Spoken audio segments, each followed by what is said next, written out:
정보와 감동이 있는 TV 이웃 다정다감입니다. 봄철에는 때주는 폭설이 내리고 여름에는 비가 오지 않아서 가뭄이 드는 등 최근 들어 기후변화가 더욱 심각해지고 있는데요. 이런 기후변화를 막기 위한 다양한 노력들이 우리 지역 곳곳에서 진행되고 있습니다. 오늘 그 소식을요, 박혜영 리포터가 준비했다고요? 네, 맞습니다. 그런데 제가 소식을 전해드리기 전에 질문을 한 가지 하겠습니다. 네. 혹시 일주일에 택배를 몇 번 정도 받으시나요? 글쎄요, 요즘은 사실 쇼핑하기도 그렇고 장보기도 사실 쉽지가 않잖아요. 그러다 보니까 저는 한 일주일에 두세 번은 꼭 택배가 오는 것 같아요. 그런데 이 택배랑 환경운동이랑 무슨 상관이 있는 거예요? 네, 이 코로나19 위기로 오히려 택배 시장은 호황이죠. 더군다나 식료품이나 신선식품에 대한 소비가 급증하면서요. 택배 시장은 이 제품에 대한 신선도를 지키기 위한 노력을 이어오고 있습니다. 하지만 이 문제는요. 이 신선도를 보장하기 위해서 사용되는 이것이 문제가 되고 있다는데요. 처치 곤란으로까지 문제가 이어지고 있는 이것을 어떤 곳에서 아주 완벽하게 처리하는 곳이 있다고 해서 다녀왔습니다. 화면으로 먼저 만나보실까요? 코로나19로 택배 사용량이 늘면서 덩달아 늘어난 게 있습니다. 바로 아이스팩인데요. 문제는 처리. 대다수의 아이스팩 안에 들어있는 고흡수성 수지는 일종의 미세 플라스틱이라는 건데요. 아니 그럼 도대체 이건 어떻게 처리해야 되는 걸까요? 기하급수적으로 늘어나는 아이스팩. 하지만 대전 중구에는 이 문제를 슬기롭게 해결하고 있다는데요. 그 현장 지금 바로 만나보실까요? 코로나19로 배달 또 택배 주문이 폭증했죠. 아이스팩도 많이 쓰일 수밖에 없습니다. 환경오염의 주범이 되는 미세 플라스틱으로 만드는 아이스팩. 이것이 분해되려면 약 500년이나 걸린다고 하네요. 지난해 국내 사용량이 2억 개가 넘었는데 올해는 1억 개가 더 늘어나서 곧 3억 개를 뛰어넘을 것으로 보입니다. 정말 안타까운 현실입니다. 그야말로 전국이 아이스팩을 처리하고 있다고 해도 과언이 아닌데요. 대전 중구에서는 이런 아이스팩 처리 대란에서 조금은 숨통을 트이고 있다고 합니다.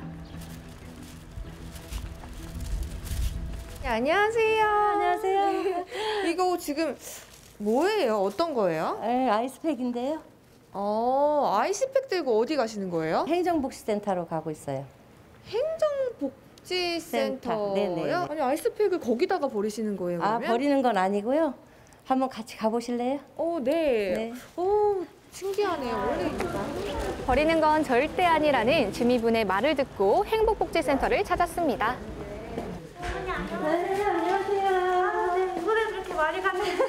아이스팩. 네. 갖고 왔대. 네, 엄청 많이 가져오셨어요. 네. 몇 개 가져오셨어요? 이게 8개. 6, 7. 그러면은 네, 쓰레기 봉투. 안녕하세요. 안녕하세요. 지금 뭐 하고 계세요? 저희 아이스팩 가져오셔가지고 종량제 봉투 3리터 교환해드리고 있어요. 아이스팩을 종량제 봉투로 지금 교환해 주시는 거예요? 네, 이제 아이스팩 하나당 3리터짜리 하나로 교체해드리고 있어요. 어머. 아이스팩이 지금 종량제 봉투로 교체된대요. 무심히 버려질 수 있는 아이스팩 하나에 3리터짜리 종량제 봉투가 따라온다니 정말 놀랍죠? 대전 중구에서 시행 중인 아이스팩 재사용 시범 사업 덕분인 건데요. 나에게 필요하진 않지만 누군가에게는 요긴하게 사용될 수 있기 때문에 모두에게 좋은 일인 것 같더라고요. 아, 네. 종량제 봉투로 교환하셨네요. 아, 네네. 이렇게 교환하시면 기분이 어떠세요? 버리면 정말 쓰레기로 처리되는데 이거를 이렇게 모아서 재활용하면 환경도 지킬 수 있고 또 이렇게 종량제 봉투도 받을 수 있어서 저희 입장에서는 일석이조의 효과죠. 대전 중구 전 지역에서 시행 중이라는 아이스팩 재사용 시범 사업. 이곳에서는 수거된 아이스팩을 분리하는 작업이 한창입니다.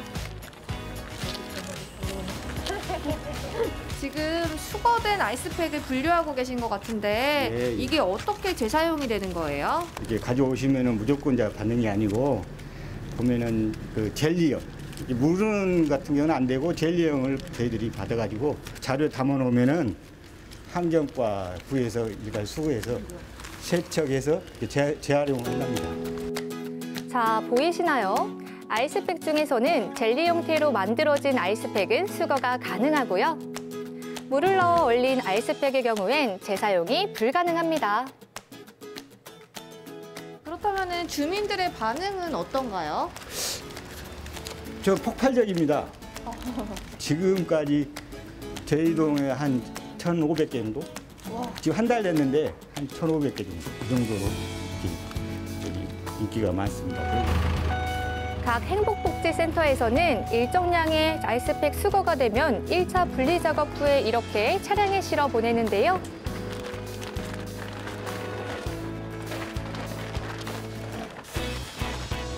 일주일 정도 모아진 아이스팩이라고 하는데 그 양이 정말 어마어마하죠.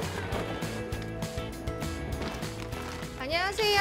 지금 이렇게 수거해서 어디로 가시는 거예요? 안녕동 자원순환센터에서 저희가 깨끗하게 세척하고 있거든요. 아, 세척하러 가시는구나. 네. 처리장으로 출발하겠습니다.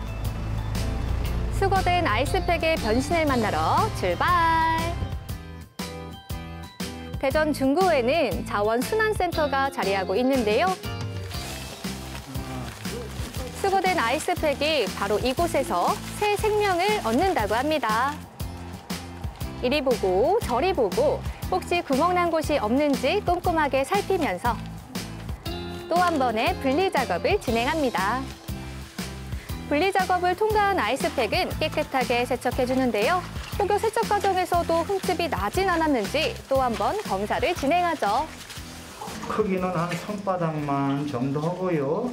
그다음에 많은 사람들이 이런 걸 주로 많이 쓰고 있거든요. 그러나 쓰는 데 있어서는 고루고루 다 쓰기 때문에 어떤 그릇에 갖다 주면은 우리는 그것을 감사하고 받고 있습니다. 분리 작업의 세척, 그리고 건조까지 완벽하게 마친 아이스팩. 새 것 같은 느낌적인 느낌은 저만의 착각이 아니겠죠? 정말 새 것이라고 해도 손색이 없는데요.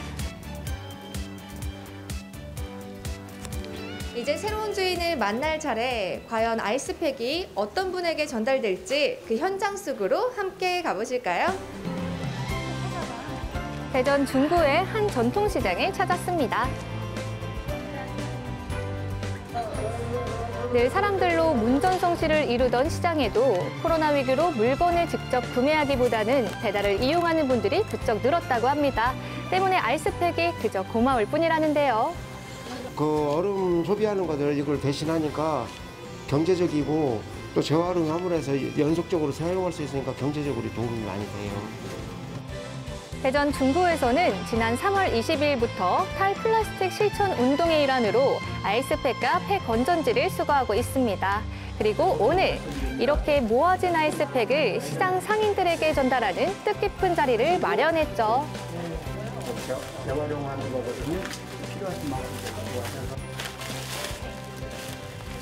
그 아이스팩 내용물은 그 미세 플라스틱으로 수질 오염 물질입니다. 그 최근 언택트 시대 신선 음식 배달 선호로 사용량이 증가됨에 따라서 우리 중구에서는 앞으로 수거함 설치 및 적극적인 홍보를 통해 지역민 참여를 확대하여 환경 보존과 소상공인의 경제적 부담을 덜어주는 자원 재사용, 수트랙 사업 운영에 최선을 다하겠습니다.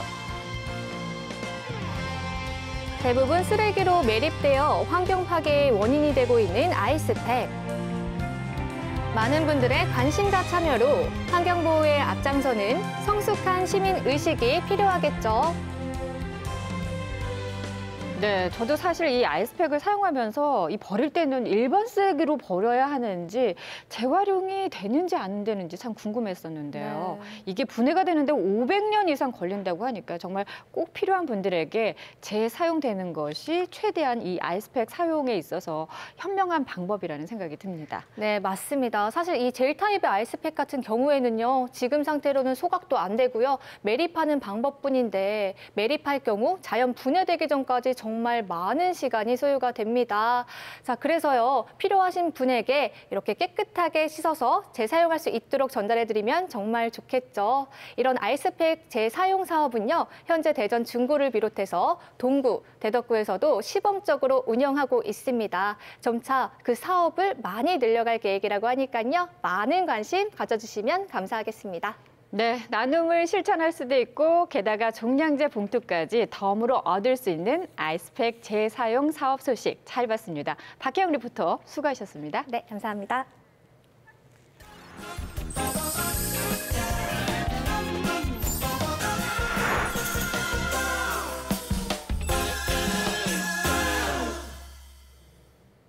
강력 사건의 시대는 가고 사기의 시대가 왔다라는 말까지 나올 만큼 보이스피싱 범죄가 강력 범죄를 추월했다고 하는데요. TV이후 다정다감 두 번째 소식, 급증하는 보이스피싱에 관해서 대전 유성경찰서 박종록 경위님과 함께 오늘 이야기 나눠보도록 하겠습니다. 경위님 어서 오세요. 어서 오세요. 안녕하세요. 네. 저도 사실 일주일에 한두 번쯤은 이 보이스피싱 의심 전화를 받곤 하는데요. 이 보이스피싱 사건이 한 해 평균 얼마나 일어나고 있을까요? 혹시 두 분께서는 보이스피싱이 얼마나 일어난다고 알고 계신가요? 글쎄요, 얼마나 일어나는지 가늠이 되지는 않지만 상당한 걸로 알고 있습니다. 네. 예. 정말 2020년 작년 한 해 유성경찰서에서 발생한 보이스피싱이 175건에 37억 원가량의 피해가 있었는데요. 전국 통계 자료에 따르면 2018년 이후 매년 3만 건 이상의 피해가 발생하고 있습니다. 하지만 보이스피싱 피해자들은 자신들이 속아 이체시켜준 것에 대한 자괴감으로 신고하지 않는 경우도 있고요. 네. 또 보이스피싱 범죄이면서도 보이스피싱 범죄 통계로 잡히지 않는 경우도 있으니까 그 피해는 이루 말할 수 없을 거라 생각됩니다. 사실 그런데 우리가 보이스피싱 하면은 대부분 노년층을 대상으로 하는 이 사례들이 많다고 생각을 하잖아요. 지금은 좀 어떤가요? 보이스피싱이 처음 발생한 것이 2006년경으로 기억되는데요. 그때 당시에는 보이스피싱 범죄가 경찰에도 퇴직한 노년층이 주 피해자들인 것으로 알았었어요. 네.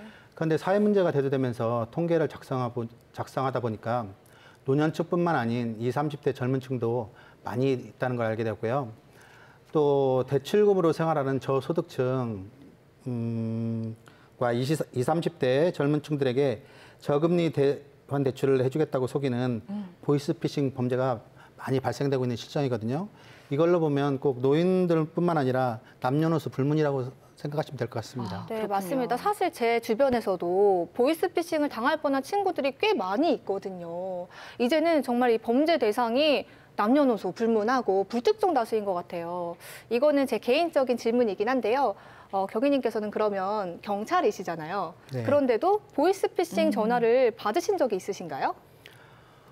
제가 수사를 하면서 2006년, 7년경에 초창기에는 피해금을 통장으로 이체받는 경우가 많았거든요. 네. 그때 이제 통장을 이제 매도하는 사람들 같은 경우는 이제 하나를 판매하는 것이 아니고 여러 개를 판매를 하게 되는데요. 네. 그 이제 보이스피싱 예방을 하기 위해서 그 계좌를 알아내야 예방이 될 거 아닙니까? 네. 그래서 1원이나 10원 정도를 이체시켜서 계좌를 정지를 시킨 적이 있었어요. 그러고 나면은 그 보이스피싱 범인들은 네. 이제 통장을 사용할 수가 없게 되니까 이제 저에게 전화를 해서 막 욕을 하고 너희 가족들을 그냥 두지 않겠다. 막 이렇게 협박하는 일도 있었습니다. 이야, 세상에나 경찰을 협박하는 범인 정말 너무 대담한데요. 네, 이렇게 때와 장소를 가리지 않고 전혀 뭐 대상이 누구인지도 의식을 하지 않는 것 같은데요. 요즘은 실제로 신분증까지도 보여주면서 안심하게 만들고 또 보이스피싱 피해를 입게끔 만드는 사례가 있다고 하는데 요즘은 어떤 유형의 이 피해 사례들이 많이 있나요? 보이스피싱 유형에는요, 납치 빙자, 자녀들을 납치한다는 빙자 사건도 있고요. 네. 또 경찰, 검찰, 금융감독원 등을 사칭하는 기관 사칭, 또 저금리 대환대출을 빙자하는 보이스피싱 범죄 등 많은 유형의 보이스피싱 범죄가 있습니다. 네. 일단 은행 직원을 사칭한 보이스피싱 범죄의 실제 전화 통화 내용을 들어보고 한번 얘기해 보시죠. 네. 다른 데서 대출을 하나 발생을 시켜가지고 그거를 갚으시면 자금에 대한 부담이 없으시지 않습니까? 대출을 받으신 다음에 해당 대출 금액을 이용을 하시는 게 아니라 당일날 바로 은행 연합회 전산에다가 저희가 올려드릴 거예요. 강제 상환을 이제 할 수 있게 허가승인을 내려달라고 할 거예요. 야, 너무 친절하시게 답변을 해주시고 전문적인 용어를 사용하시니까 정말 깜빡 속을 수밖에 없겠다 이런 생각이 드는데요. 실제로 이래서 많이 속으시는가 봐요. 네, 보이스피싱 범죄가 발생된 게요. 벌써 15년 이상이 되었거든요. 보이스피싱 범죄의 수법은 약간만 변형됐을 뿐 대부분 예전 그 수법 그대로 답습하고 있어요. 그 말씀하신 것 같이 동영상으로 검찰청 사무실처럼 꾸며놓고 피해자에게 보여주기도 하고요. 네. 또 금융감독원 조사관 신분증 등을 보여주어 피해자들을 속이고 있는 실정이거든요. 네. 이렇게 워낙 범죄가 늘어나니까요. 아주 유형도 다양해지고 교묘해지는데 이런 보이스피싱은 비단 우리나라만의 문제일까요? 해외에서도 이런 보이스피싱 범죄 사례가 많이 있을까요? 얼마 전 홍콩의 90세 할머니가 경찰을 사칭한 보이스피싱 일당에게 365억 원을 날렸다는 기사가 보도되기도 했었거든요. 이처럼 보이스피싱은 가까운 일본, 홍콩 등에서도 발생되고 있지만 우리나라보다 인터넷 뱅킹을 사용하는데 시스템이 불편하게 돼 있어 인터넷 뱅킹으로 인한 보이스피싱은 많지 않고요. 기관 사칭 보이스피싱 범죄가 종종 있다는 얘기를 들었습니다. 네. 사실 적을 알고 나를 알면 백전백승 뭐 이런 이야기도 있잖아요. 그래서 이 보이스피싱의 범죄자들의 특징을 알고 나면은 범죄 예방에 조금 효과가 있지 않을까요? 한때 코미디 프로그램에서 보이스피싱 일당들이 어눌한 전화 목소리를 흉내내서 히트한 적이 있지 않습니까? 네. 하지만 어눌한 말투를 사용한다는 건 이제 옛날 일인 것 같아요. 네. 요즘은 이제 대출 상담을 메신저로 진행한다거나 대출 신청서 작성을 위해 파일을 보내주는데요. 해당 파일에 악성 코드가 심어져 있기 때문에 무조건 보이스피싱을 의심해야 됩니다. 네. 그리고 보이스피싱 일당들은 메신저로 공문서라며 위조한 문서 파일을 보내주기도 합니다. 네. 즉 메신저로 저금리 대안 대출을 해주겠다고 하는 것과 기관 사칭하여 수사를 진행한다고 하면 모두 보이스피싱으로 생각하셔도 무방할 것 같습니다. 사실 문자도 문자지만은 요즘 같은 코로나 시대에는 대출 전화가 많이 걸려오잖아요. 혹시 만약 이런 전화를 받게 되면은 어떻게 대처하는 것이 가장 좋을까요? 네, 저금리 대안 대출을 해준다는 전화는 무조건 보이스피싱으로 보시는 게 좋을 것 같습니다. 네. 전화를 이제 보이스피싱으로 전화를 끊으시는 게 좋고 경찰, 검찰을 사칭하여 수사를 진행한다고 하는 전화에 대해서도 보이스피싱 범들이 알려주는 수사기관의 일반 전화에 대해서는 소지하고 있는 휴대폰으로 전화하지 마시고요. 네. 보이스피싱 범들이 깔아놓은 앱으로 보이스피싱 범들이 마치 수사관, 금융감독원 조사관인 것처럼 전화를 받으니 옆에 있는 분들의 휴대폰을 이용하여 네. 수사기관에 전화를 하여 자신의 이름으로 사건이 실질적으로 접수가 되어 있는지 확인해 보는 게 또한 좋을 것 같습니다. 네. 자, 그렇다면은 궁금한 게 이런 피해를 받지 않는 것이, 입지 않는 것이 가장 좋겠지만 이런 사기 피해를 입게 되면은 피해자들은 보상받을 수 있는 방법이 있을까요?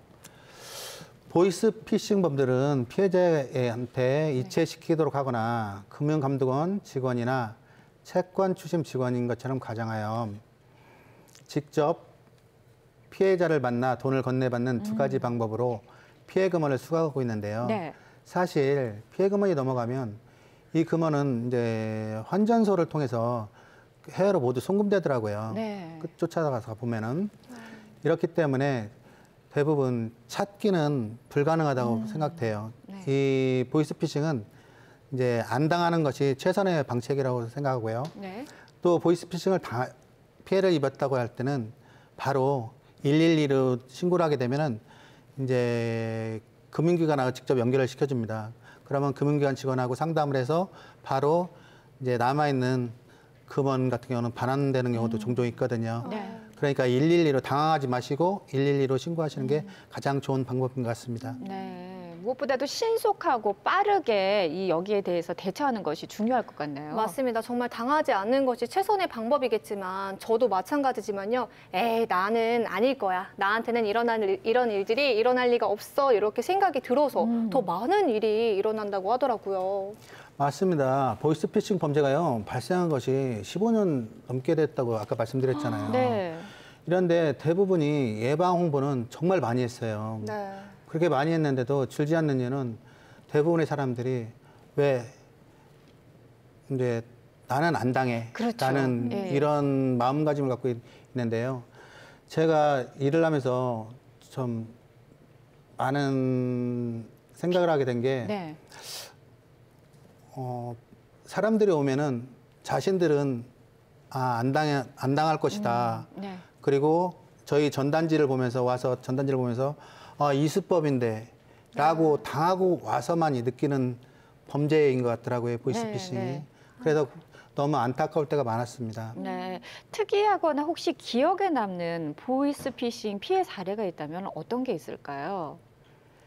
여러 가지가 있으시겠지만요. 맞아. 네. 최근에 가장 좀 기억에 남는 보이스피싱 사례가 있으실까요?